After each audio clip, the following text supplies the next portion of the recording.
ಈ ದಿನದ ಕಾರ್ಯಕ್ರಮ ಗಂಡನ ಪೂಜೆ. Yes go ahead.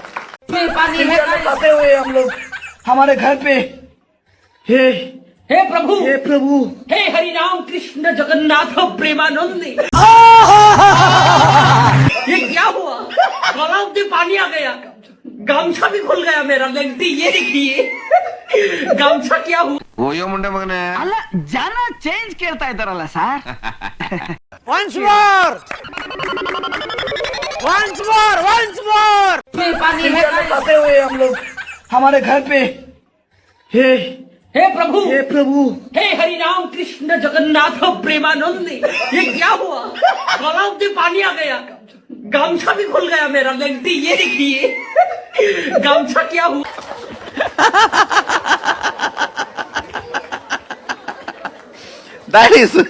that is real miracle. I am very happy and I am convinced about the power of Atmalinga.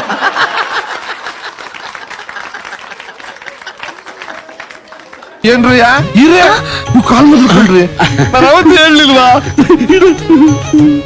ಗೊತ್ತಿರುತ್ತೆ ನನ್ನ ಹೆಂಡತಿ. ಪತಿದೇವಾಯ ನಮಃ. ಪಾದ ಪೂಜಾ ವ್ರತ ಪ್ರಾರಂಭಂ. ಏನಿದೆ ಗ್ರಹಚಾರವೋ, ಏನಿದೆ ವಿಪರೀತವೋ. ಈ ವ್ರತ ಒಂಥರ ಚೆನ್ನಾಗಿದೆ ಅಲ್ಲ. ನೀವು ನಿಮ್ ಹೆಂಡತಿನ ಹತ್ರ ವ್ರತ ಮಾಡಿಸ್ಕೊಳ್ಳಿ. ಏನೇ ಪತಿವ್ರತ ಶಿರೋಮಣಿ ಪತ್ನಿ. ಜೋಗೋ ಈ ವ್ರತದ ಉದ್ದೇಶ ಏನು ಅಂತ ಪಾಪ ಇವ್ರಿಗೂ ಸ್ವಲ್ಪ ಹೇಳ. ಇದೆಲ್ಲ ಯಾಕೆ ಪಾರಿ? ಇಂದು ಗಂಡನ್ ಪೂಜೆ ಮಾಡಿದ್ರ ಮಕ್ಳಾಗ್ತವಂತ. ಯಾವ ಹೆಣ್ಣು ಆಗ್ಲಿ 10,116 ಸಲ ಪತಿ ಪಾದ ಪೂಜೆ ಮಾಡಿದ್ರೆ ಮುಂದಿನ ಜನ್ಮದಲ್ಲಿ ಒಳ್ಳೆ ಗಂಡ ಸಿಗ್ತಾರ್ರಿ. ಇದೊಂದು ಬದುಕಿ, ಇದೊಂದು ಜನ್ಮವೇ, ಎಂತಹ ದುರ್ವಿಧಿ, ಇದೆಂತಹ ದುರ್ವಿಧಿ. ಅಂದ್ರೆ ನಮ್ ಪ್ರೆಸಿಡೆಂಟ್ ಒಳ್ಳೆ ಗಂಡ ಅಲ್ಲ, ಕೆಟ್ಟ ಗಂಡ ಅಂತ ನಿಮ್ಮ ಅಭಿಪ್ರಾಯ? ಹಾಗಲ್ಲ ರೀ, ಬರೋ ಜನ್ಮದಲ್ಲಿ. ನಿಲ್ಸೆ. ಈಗ ನಮ್ದಕ್ಕೆ ಏನ್ ಮಾಡೋದು? ಮುಂದಿನ ಜನ್ಮದಲ್ಲೂ ನಾನೇ ನಿನ್ ಗಂಡನಾಗಿರ್ಬೇಕು ಅಂತ ನೀನ್ ಪಾದ ಪೂಜೆ ಮಾಡಿದ್ರೆ ಎಷ್ಟ್ ಸತಿ ಬೇಕಾದ್ರೂ ಸಹಿ ಅಂತ ತೊಳಸ್ಕೋತಾ ಇದ್ದೆ. ಅಯ್ಯೋ ಮುಂಡೆ ಮಕ್ಕಳು, ನಿಮ್ಗೇನೋ ಬಂದಿತ್ತು ರೋಗ. ಯಾಕಂದ್ರೆ ಜನ ಚೇಂಜ್ ಕೇಳ್ತಾ ಇದ್ದಾರಲ್ಲ ಸರ್.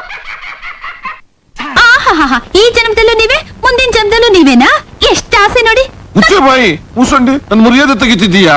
ನಮ್ ಮನ್ಸು ನಮ್ಗೆ ಒಳ್ಳೇದ್ ಮಾಡಿದ್ರೆ ದೇವರು ಅಷ್ಟೇ ಸಾಕು.